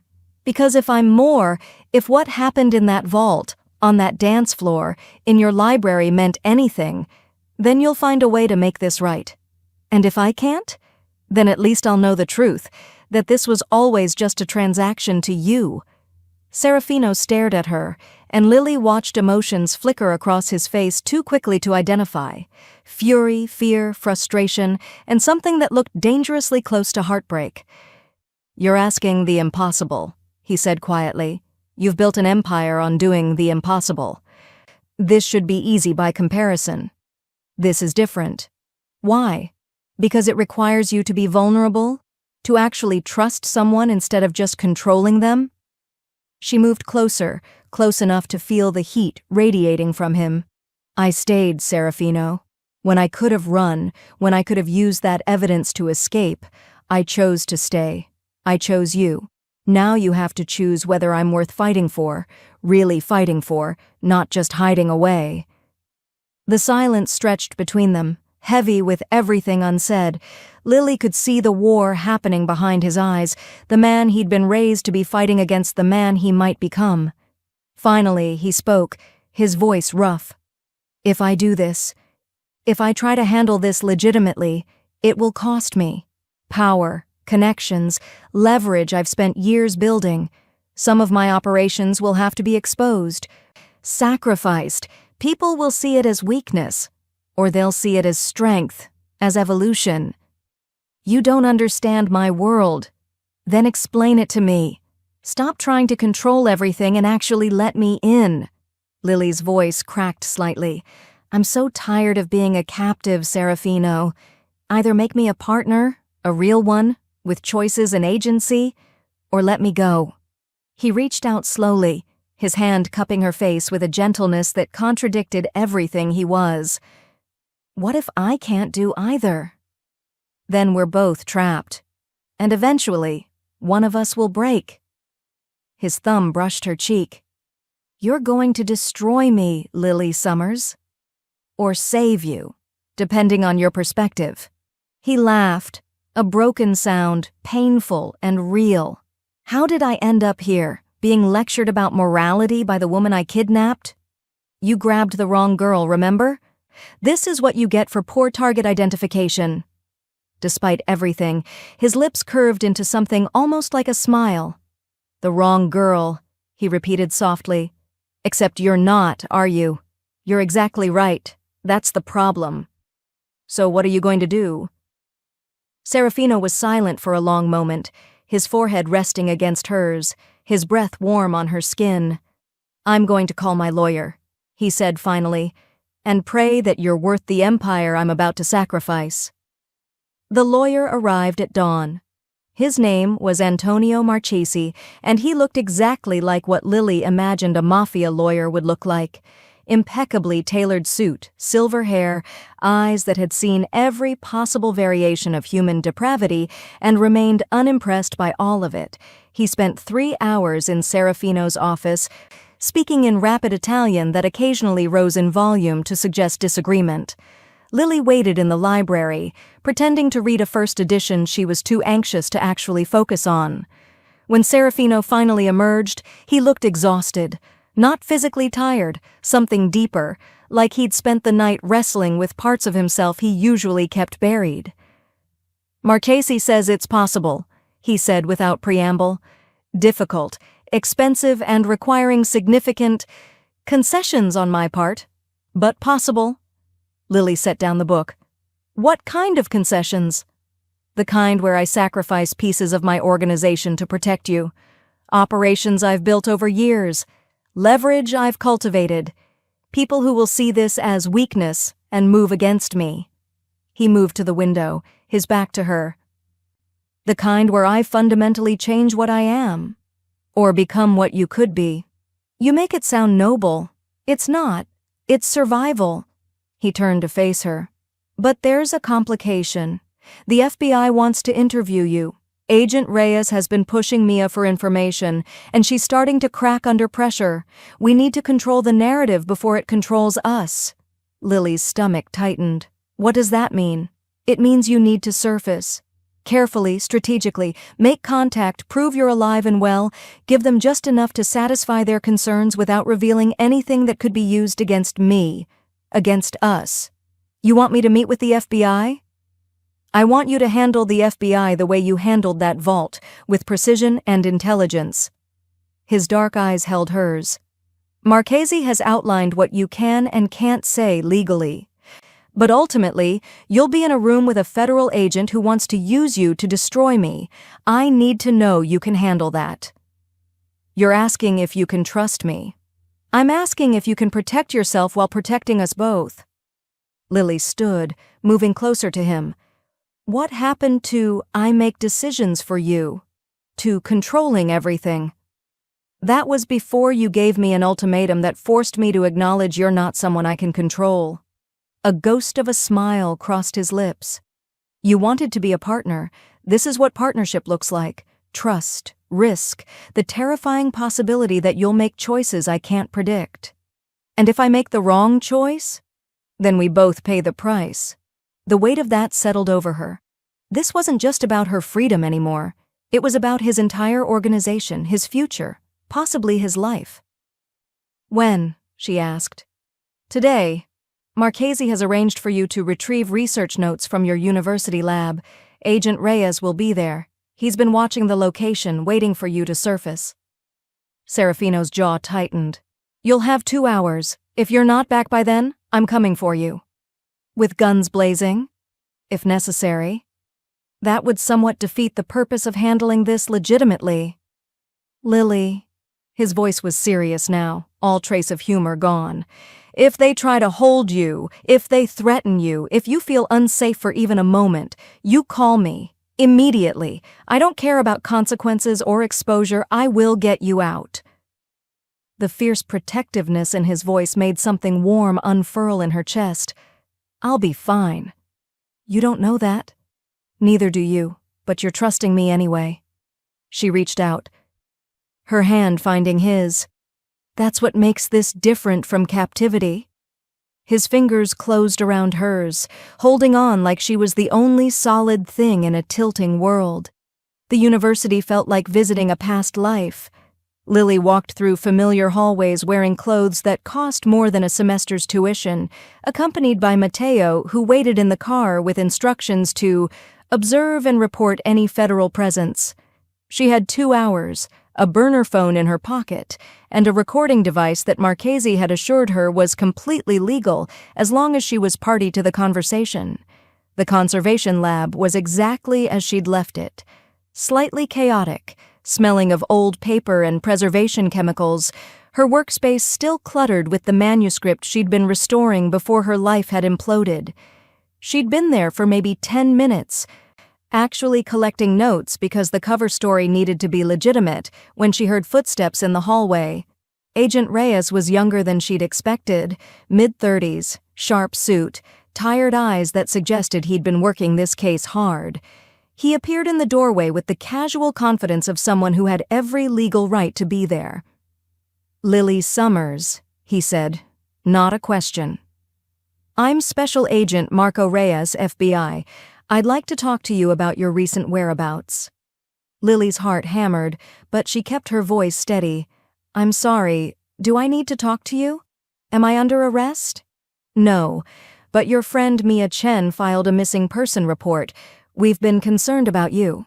As you can see, I'm not missing. I've been working a private consulting contract in Europe. I sent Mia several texts explaining the situation. texts that were uncharacteristically brief. Reyes stepped into the lab, his eyes scanning the space with professional assessment. Mia says they didn't sound like you, that you would never take a position without telling her in detail, that something felt wrong. Mia worries. It's sweet but unnecessary. Is it? He moved closer, his voice softening into something that might have been concern. Because from where I'm standing, a young woman with no criminal connections suddenly disappears, sends suspicious texts, and then reappears looking, forgive me, significantly more expensive than a graduate student stipend would allow. Lily glanced down at her clothes, cashmere and designer labels she couldn't have afforded in a lifetime. The consulting position paid well. What company? I signed an NDA, very strict confidentiality agreements. Convenient. Reyes pulled out his phone, showed her a photo. This was taken 4 nights ago at a charity gala in the city. That's you, isn't it? With Serafino Greco. The photo showed them on the dance floor, his hand on her waist, her face tilted up toward his. It was intimate, undeniable, and completely incriminating. I attended a social function, Lily said carefully. That's not illegal. Serafino Greco is a person of interest in multiple federal investigations, organized crime, money laundering, racketeering. He's not someone an innocent graduate student accidentally meets at a party. Maybe I'm not as innocent as you think. Reyes's expression sharpened. Are you telling me you're involved in criminal activity? I'm telling you that my personal life is none of your business, unless you're charging me with something. Lily met his eyes. Am I being charged with anything, Agent Reyes? Not yet. But if you're being coerced, if Greco has threatened you or forced you into any situation against your will, we can protect you. I don't need protection. The words came out fiercer than she intended. I made choices. Maybe they're not choices you'd make, but they're mine. I'm an adult, I'm not in danger, and I haven't committed any crimes. You're sure about that? Reyes leaned against her workstation. Because associating with known criminals, failing to report crimes you may have witnessed, lying to federal agents, those are all things that could become charges very quickly. Lily felt a flash of genuine anger. Is that a threat? It's a reality check. His voice softened again. Lily, I've seen this pattern before. Women who get involved with men like Greco. They think it's exciting, romantic, different from their normal lives, and then one day they're in too deep. They're complicit in things they never imagined, and they can't get out. I don't want that to happen to you. That's very touching, but you don't know anything about my situation.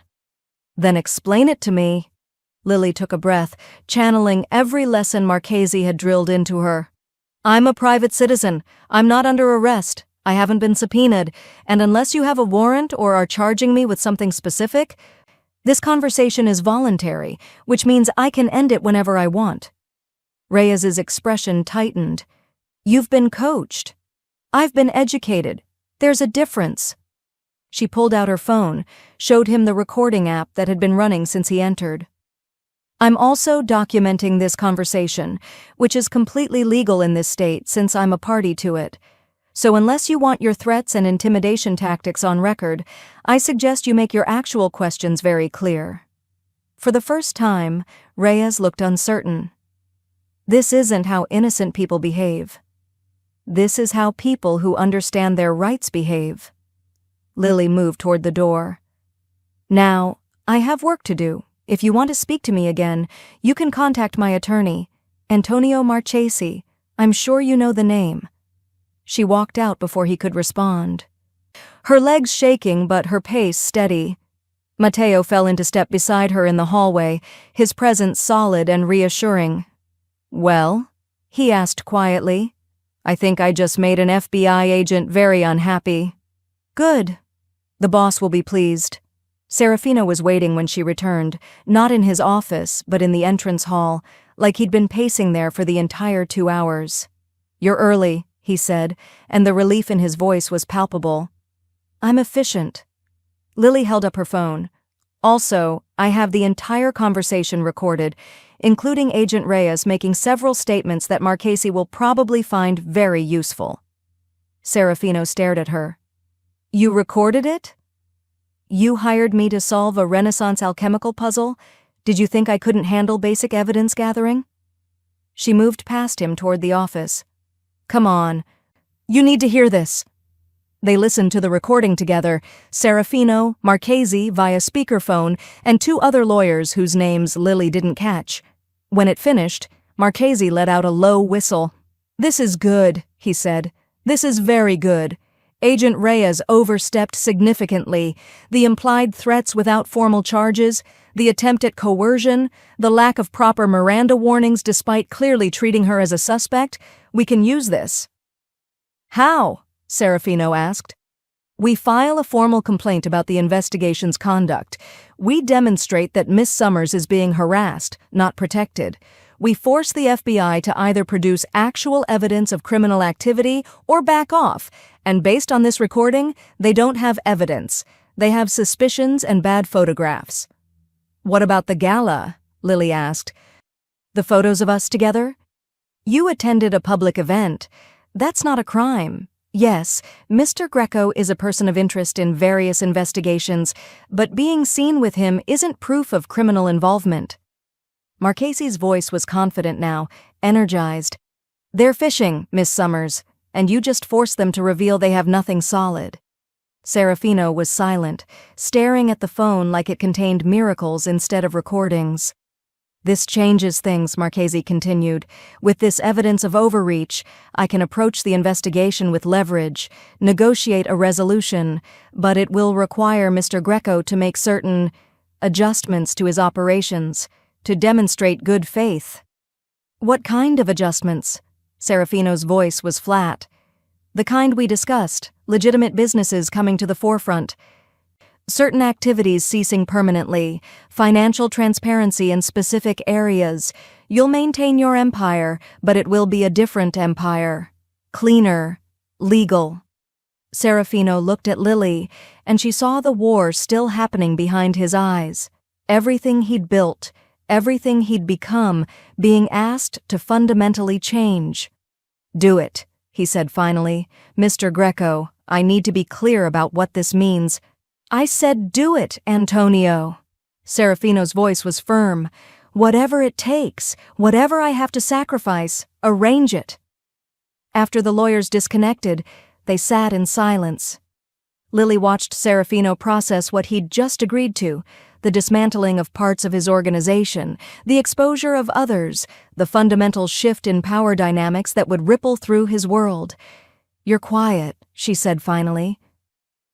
I'm realizing that you just did in 2 hours what I couldn't do in 15 years. He looked at her, and his expression was unguarded in a way she'd never seen. You fought a battle without firing a single shot. You protected both of us using nothing but intelligence and courage. And a recording app. And a recording app, he agreed, almost smiling. You're extraordinary, Lily Summers. Do you know that? I'm just a grad student who got kidnapped. No. He stood, moving to where she sat, kneeling down so they were eye level. You're the woman who forced me to choose between the empire I inherited and the future I never knew I wanted. And I'm choosing you. Whatever it costs, however it changes me, I'm choosing you. His hands cupped her face, and Lily saw in his dark eyes everything he was too proud or too scared to say: fear, hope, devotion, terror at his own vulnerability. You're going to regret this, she whispered. Probably. His thumb brushed her lower lip.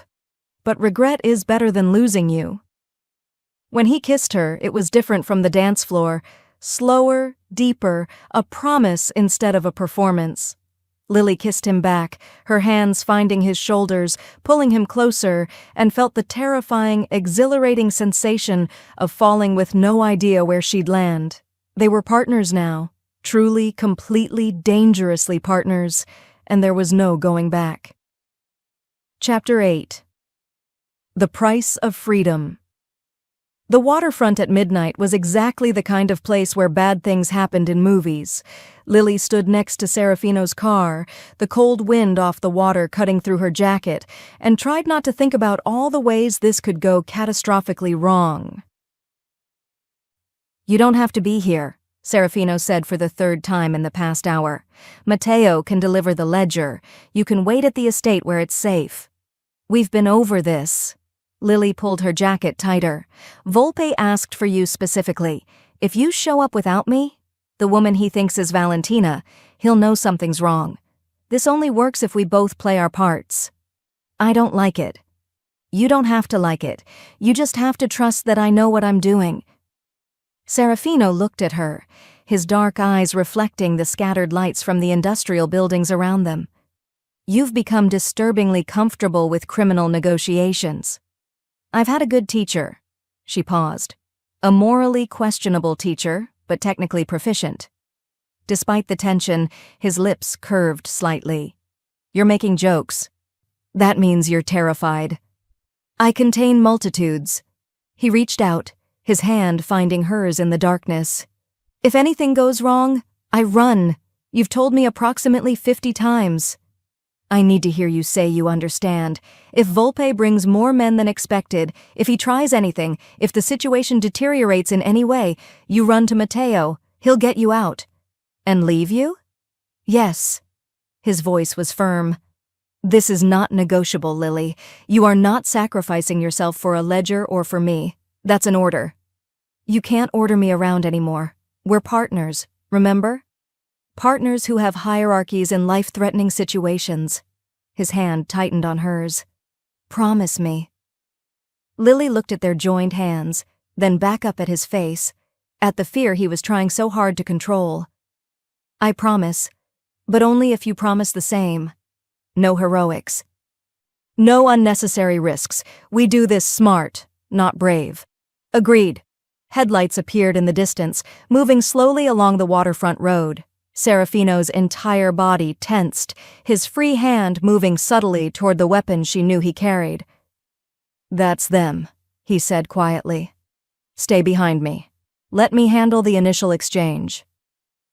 The car, a black SUV that looked like every villain's vehicle in every crime movie, pulled to a stop 20 feet away. The engine cut off. For a long moment, nothing happened. Then the doors opened. Marco Volpe emerged first, and Lily recognized him from the intelligence photos Serafino had shown her. Mid-40s, expensively dressed, with the kind of face that might have been handsome if it wasn't currently twisted with barely controlled fury.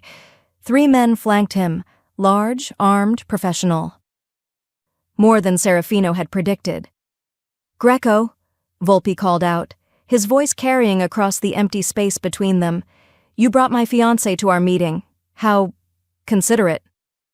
Lily felt Serafino's hand twitch, but his voice remained controlled. "I brought Valentina because she wanted to see you one last time, to tell you herself why she chose me." Volpe's eyes fixed on Lily, cold and assessing. "Is that true, Cara? You wanted to see me?" Lily stepped forward slightly, channeling every lesson Julia had taught her about being Valentina. Confident, sophisticated, completely unimpressed. "I wanted to understand what I was giving up," she said, proud that her voice didn't shake. "Turns out, not much." Volpe's expression darkened. "Careful, Valentina. You were mine first. That means something in our world. I was never yours. My father arranged a contract, not a relationship." She moved closer to Serafino, a deliberate choice. "Serafino offered me something you never could, respect. He offered you a fantasy, a romantic delusion." Volpe took a step forward. "But fantasies end, Cara, and when this one does, you'll remember who you really belong to." "The ledger," Serafino interrupted, his voice cutting through the tension. "That's why we're here. I have what you want. Let's conclude our business and part ways." Volpe's smile was cold. "Yes, the ledger. The one you stole from my safe house after triggering every alarm I'd carefully set."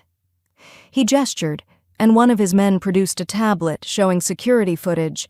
"Did you really think I wouldn't know? That I wouldn't see you and your little book restorer breaking into my vault? Lily's stomach dropped. He knew. He'd known from the beginning. So this isn't an exchange, Serafino said quietly. It's a trap. It's justice. Volpe's men spread out, hands moving toward weapons. You took something of mine. Valentina, my ledger, my reputation. Tonight I take everything from you. The moment crystallized, violence hanging in the air like a held breath. Then Lily heard it, distant at first but growing louder. Sirens. Volpe heard it too. His expression shifted from triumph to confusion to dawning fury. What did you do? He hissed. I made a phone call, Lily said, pulling out her phone to show the screen. A call log showing a number she'd dialed exactly 30 minutes ago. To the Financial Crimes Division of the NYPD. You see that ledger you're so desperate to retrieve? It contains detailed records of money laundering, tax evasion, and fraud. All very illegal, all with your name attached. I also may have sent copies to the FBI, the IRS, and a particularly ambitious assistant district attorney who's been looking for a career-making case. She smiled, and it felt dangerous. You wanted your ledger back, Marco? Congratulations. The authorities are very interested in discussing it with you. Police cars flooded the waterfront, lights strobing red and blue across the pavement. Volpe's men froze, caught between fight and flight, ultimately choosing neither as officers emerged with weapons drawn. Marco Volpe, a voice called through a megaphone. You're under arrest. Put your hands where we can see them. Volpe stared at Lily with pure hatred. You think this changes anything? You think legal charges stop men like me? No, Lily said. But they slow you down long enough for the rest to catch up. Your associates, your partners, everyone who's been waiting for you to show weakness, they'll see you in handcuffs and realize you're not untouchable anymore. Serafino's hand found her back, steady and grounding. Officers moved in, and Volpe's men surrendered without resistance. Volpe himself was last, allowing the handcuffs with the kind of cold dignity that suggested he was already planning his next move. As they led him away, he looked back at Lily. You're not Valentina, he said quietly. I don't know who you are, but you're not her. And when I get out, you won't, Lily interrupted. That ledger is remarkably detailed. You'll be lucky if you see daylight before you're 70. They watched until the police cars disappeared, taking Volpe and his men with them. The waterfront fell quiet again, just the sound of water lapping against old pilings and the distant hum of the city. You had me bring the ledger to a police sting, Serafino said finally. Yes. Without telling me. I wasn't sure you'd agree. He was silent for a long moment. You're right, I wouldn't have. He turned to face her. I would have wanted to handle it my way, violence, permanent solutions, the way I've always handled threats. And now I'm watching a man I've considered my enemy for years being arrested by legitimate authorities, facing legitimate consequences, while I stand here completely untouched by the fallout. He laughed, a sound of genuine amazement. You did it again. You fought my battle with a mind instead of a gun. It's not over, Lily warned. He'll have lawyers. There'll be investigations. You might still be questioned. Let them question me. Marchese has been preparing for this, and thanks to your FBI recording and this, he gestured at the now empty waterfront, we have proof that we're cooperating with authorities, not evading them. Matteo approached from where he'd been strategically positioned. Boss, we should leave before they decide to question us after all. Agreed. Serafino kept his hand on Lily's back as they moved toward the car. Lily, in the car. We'll debrief at the estate. But before she could move, he stopped, pulling her back to face him. What you did tonight, he said quietly, using Volpe's own criminality against him, bringing legitimate authorities instead of criminal violence. You gave me something I didn't know I could have. What's that? A way out. Not from my organization, but from the inevitability of violence being the only solution. His hand came up to cup her face. You're changing me, Lily Summers. Fundamentally, terrifyingly changing me. Is that a good thing? Ask me in a year, when I'm running legitimate businesses and attending charity galas where I'm not secretly planning anyone's murder. He smiled, and it was real, vulnerable, almost young. You're either saving me or destroying everything I've built, possibly both. Partners in chaos, Lily said. Partners in evolution. He kissed her forehead, gentle and reverent. Let's go home. Back at the estate, Lily stood at the window of her rooms. Except they didn't feel like a cage anymore. They felt like a choice. Serafino found her there an hour later, appearing in the doorway with 2 glasses of wine and an expression that suggested he'd been thinking as hard as she had. Marchese called, he said, offering her a glass. The FBI is closing their investigation. Agent Reyes has been reprimanded for overreach, and with Volpe's arrest, the pressure on my organization has shifted. Shifted how? Toward legitimacy. Apparently, being the person who helped bring down a major criminal enterprise earns a certain amount of goodwill, even if everyone suspects my motivations were personal rather than civic-minded. Were they? Personal? He moved to stand beside her at the window. I told Volpe arrested because his obsession with revenge made him sloppy, because his need to possess you, to possess Valentina, blinded him to the larger game. He paused. But honestly? I wanted him gone because he threatened you, because every moment he was free was a moment you were in danger. So yes, Lily, it was personal. They stood in silence, looking out at the estate grounds lit by subtle landscape lighting. What happens now? Lily asked quietly. Now we figure out what our partnership looks like when it's not defined by crisis. He turned to face her. You've fulfilled your month. Actually, you've exceeded every expectation I had. The FBI investigation is resolved. Volpe is neutralized. You're free to leave if you want. The words hung between them, heavy with everything unsaid. And if I don't want to leave? Then we figure out what comes next, together, as equals, as partners. His voice dropped lower. As whatever we're becoming that doesn't have a name yet. Lily looked at him, at this dangerous, complicated, surprisingly vulnerable man who'd kidnapped her and then let her change him. I have conditions, she said. Of course you do. The legitimate business transformation isn't optional, it's mandatory. I'm not spending my life waiting for violence to catch up with us. Agreed. Marchese is already implementing changes. And I need freedom. Real freedom. Not surveillance disguised as protection. You'll have it, though I reserve the right to worry. And, she took a breath, I need to know this is real. Not Stockholm Syndrome, not proximity, not just chemistry born from shared trauma. Serafino set down his wineglass and took both her hands in his. Lily, you've had a dozen opportunities to leave, to turn me in, to use information against me. You've stayed not because you're captive, but because you chose to. That makes this the most real thing I've ever experienced. I grabbed the wrong girl, Lily said softly. No. He pulled her closer. You grabbed exactly the right one. She just wasn't who we expected. When he kissed her this time, it felt like a beginning instead of a conclusion. Like the first page of a story they'd write together, with no idea where it would lead but willing to find out anyway. Outside, the city glittered with possibility. Inside, 2 people who shouldn't have worked found a way to make partnership from chaos, love from coercion, and future from impossible odds. The wrong girl had become the right woman, and the Mafia boss had become something he'd never imagined, a man worth saving. Lily stood in the transformed warehouse that now housed the Greco-Cultural Heritage Foundation, 4 floors of meticulously restored space in a rapidly gentrifying neighborhood.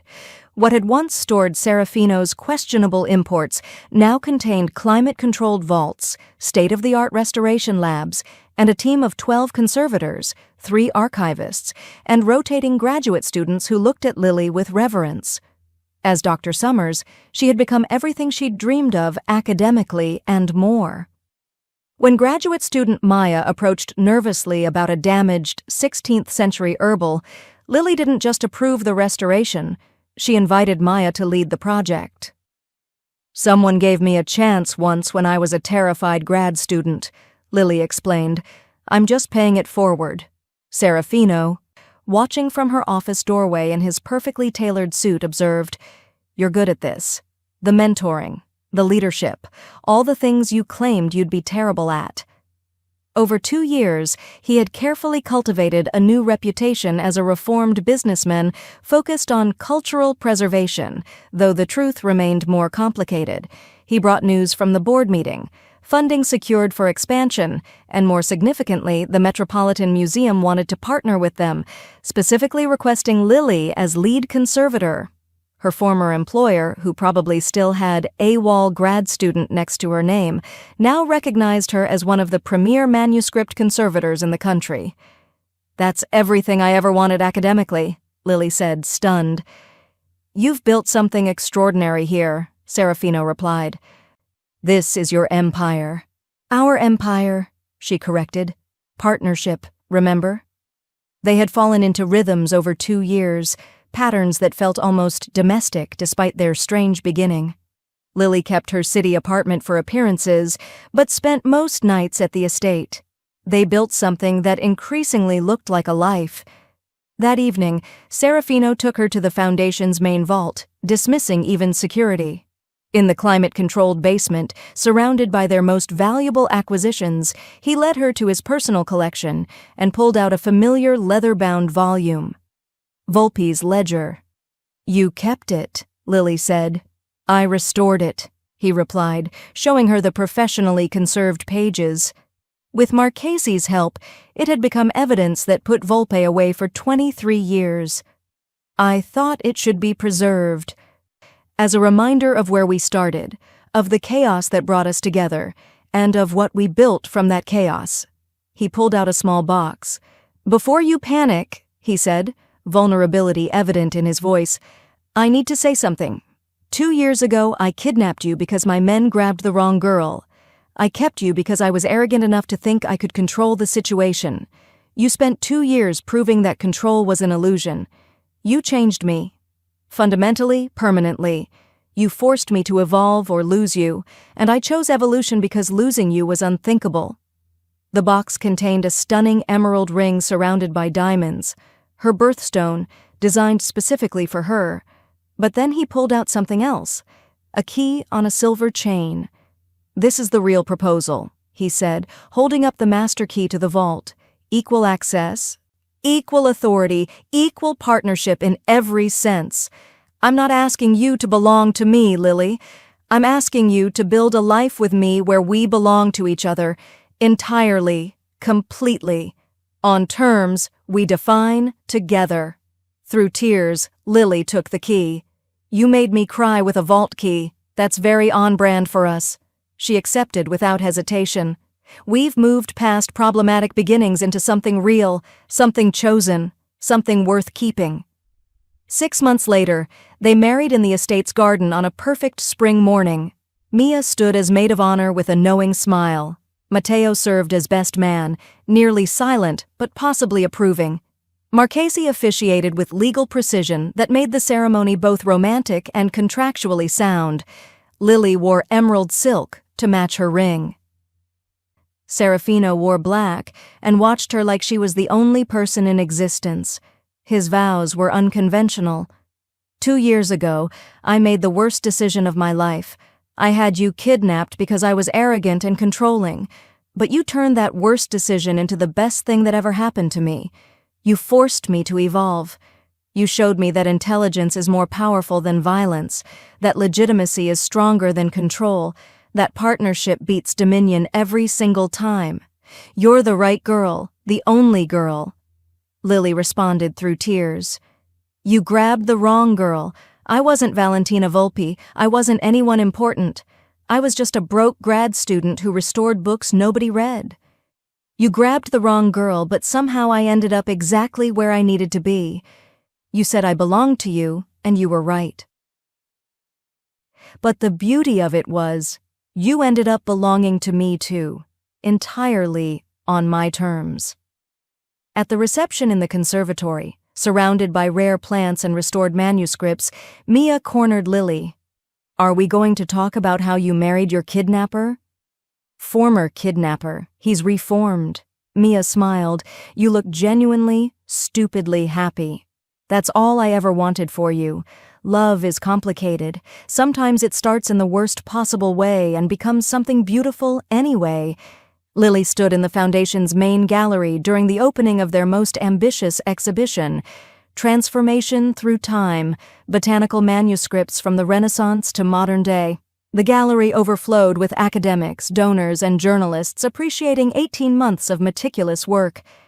She paused before a 15th-century herbal she'd personally restored, one that had been in Volpe's vault, part of the evidence that brought him down.